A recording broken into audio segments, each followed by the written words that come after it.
Saudari-saudara yang terkasih, pada hari ini umat Kristiani merayakan Hari Raya Yesus naik ke surga.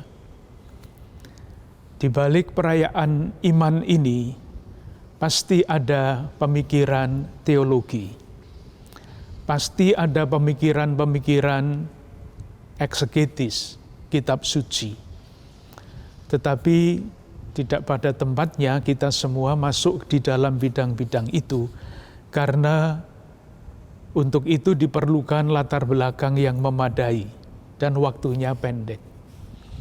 Oleh karena itu, saya hanya ingin menawarkan satu renungan sederhana sekali, yaitu yang diceritakan di dalam awal kisah para rasul, ketika Yesus bangkit dari mati, Ia sudah tidak ada di tengah-tengah para murid.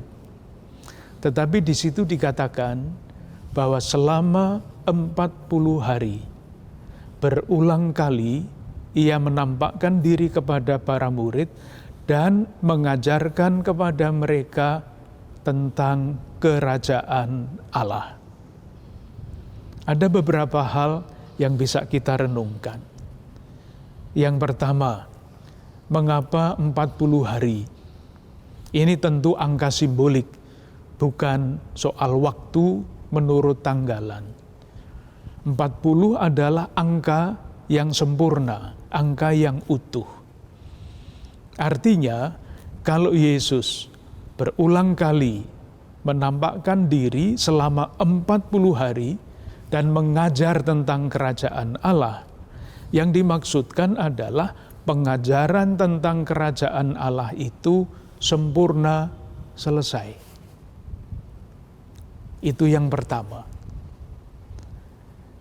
Yang kedua, mengapa tentang kerajaan Allah? Jawabannya juga sederhana.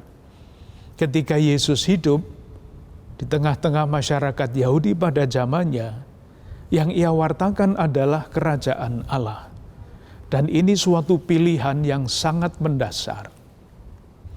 Kalau kita membaca Injil Yohanes, di sana dikatakan bahwa Yesus membaptis sehingga ada semacam konflik di antara murid-murid Yesus dan murid-murid Yohanes. Karena murid-murid Yohanes semua lari kepada Yesus, minta Yesus yang membaptis. Tetapi rupa-rupanya yang dilakukan oleh Yesus membaptis itu tidak lama.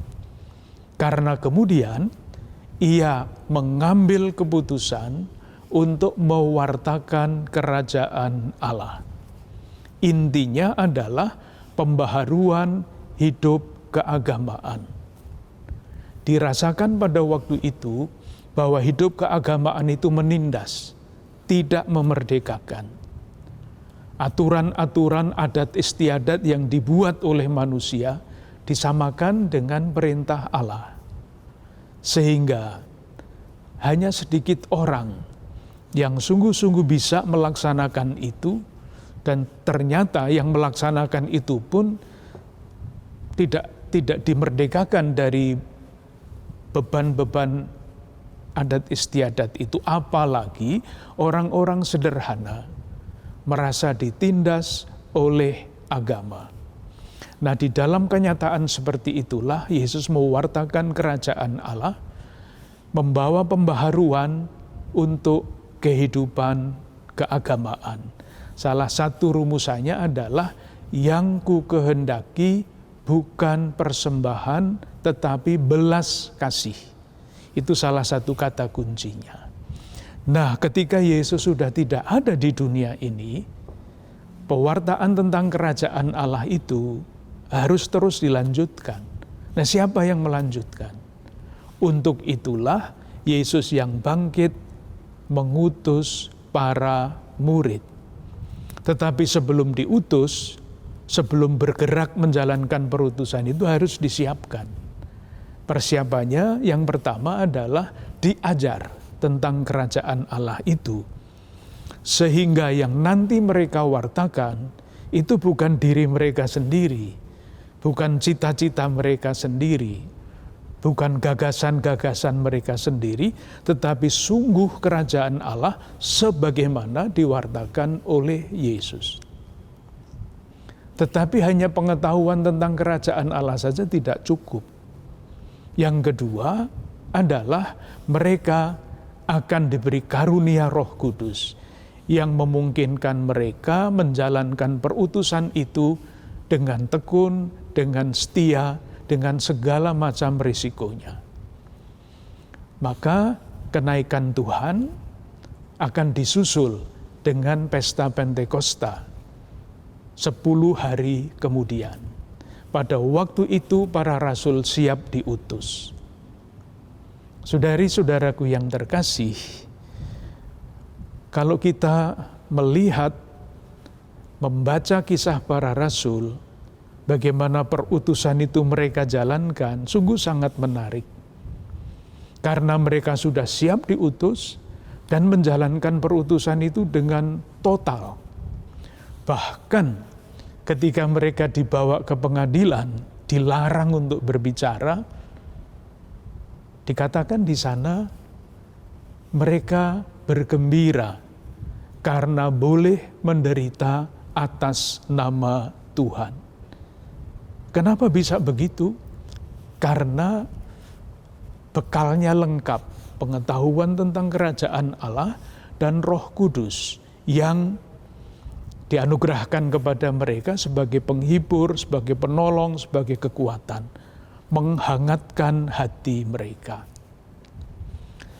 Yang selanjutnya mungkin baik untuk direnungkan lebih jauh adalah apa yang dimaksud dengan kerajaan Allah itu.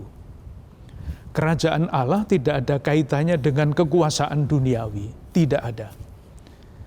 Kerajaan Allah juga tidak ada kaitannya dengan luas atau kurang luasnya. Saudari-saudara yang pernah berdoa dalam bahasa Jawa, Bapa kami, pasti ingat, dulu doa Bapa kami dalam bahasa Jawa itu rumusannya Kraton Dalem Kawiyarno. Semoga kerajaanmu diluaskan. Seolah-olah kerajaan Allah itu wilayah. Sekarang doanya diganti. Bukan Kraton Dalem Kawiyarno, tetapi Kraton Dalem Mugi Rawuh. Datanglah kerajaanmu. Kerajaan damai, kerajaan kasih, kerajaan kebenaran. Yang sangat kontekstual. Maka pertanyaannya yang boleh kita jawab sebagai kesimpulan dari renungan ini adalah dalam konteks sekarang ini mewartakan kerajaan Allah itu seperti apa wujudnya? Berkembang di dalam macam-macam gerakan kerasulan. Yang pertama, misalnya, kesetaraan gender. Kesetaraan martabat antara laki-laki dan perempuan, itu adalah wujud dari kerajaan Allah sekarang ini. Ketika ada diskriminasi, maka kerajaan Allah tidak jelas, tidak nyata. Perjuangan keadilan.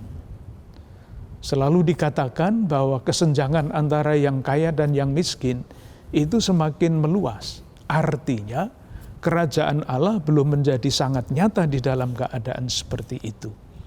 Maka mewartakan kerajaan Allah dalam konteks itu berarti perjuangan keadilan. Sekarang ini orang berbicara mengenai kerusakan bumi.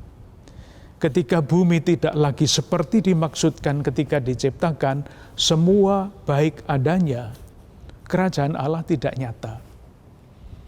Maka mewartakan kerajaan Allah berarti merawat bumi, tidak merusak bumi. Dan sekian banyak hal lain yang sangat aktual dan di dalam konteks yang sangat konkret yang sedang kita hadapi sekarang ini, merebaknya wabah virus corona 19, kita mesti bertanya dalam konteks konkret seperti ini, yang namanya kerajaan Allah itu yang seperti apa? Jawabannya kita bisa baca di koran, kita lihat di televisi, kita dengar di radio. Salah satu contoh yang sangat konkret, ketika anak-anak yang sekarang ini dinyatakan lulus, entah SMP, SD, SMA, tidak merayakan kelulusan mereka dengan hura-hura, tetapi mengumpulkan apa yang dapat mereka kumpulkan dan diberikan kepada saudari-saudara kita yang sangat membutuhkan. Itulah kerajaan Allah yang sangat konkret.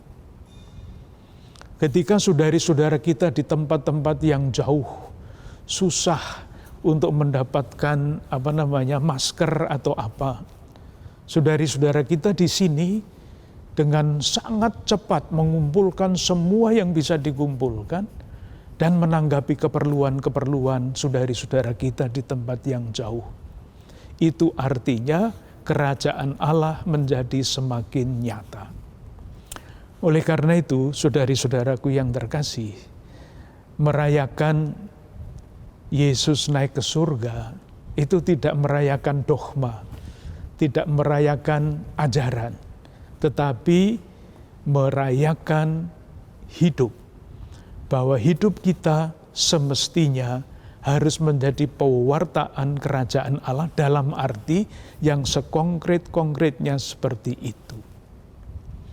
Semoga perayaan Yesus naik ke surga di dalam konteks kita yang sangat konkret ini mendorong kita semua untuk terus bertanya, membaca tanda-tanda zaman yang selalu berubah, dan bertanya, di manakah saya melihat tantangan pewartaan kerajaan Allah, baik sendiri maupun bersama-sama.